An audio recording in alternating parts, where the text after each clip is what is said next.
և Հովհաննեսը տաճար էին բարձրանում կեսօրից հետո ժամը 3-ի աղոթքի համար։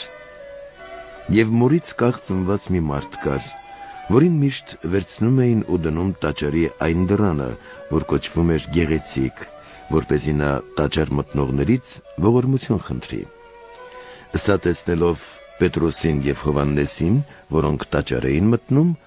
աղաչում էր, որ ողորմություն ստանա։ Պետրոսը նրան նայեց Հովհաննեսի հետ և ասաց. «Նայիր մեզ»։ Նա դարձավ դեպի նրանք և ակնկալում էր նրանցից մի բան ստանալ։ Եվ Պետրոսն ասաց. «Արծաթ և ոսկի չունեմ, բայց ինչ որ ունեմ քեզ կտամ, հանուն Նազովրեցի Հիսուս Քրիստոսի, վեր կաց և քայլիր»։ Եվ բռնելով նրա աջ ձեռքից վեր կացրեց նրան, և իսկույն ամրացան նրա ազդրերն ու սրունքները։ Նա վեր ցատկեց և սկսեց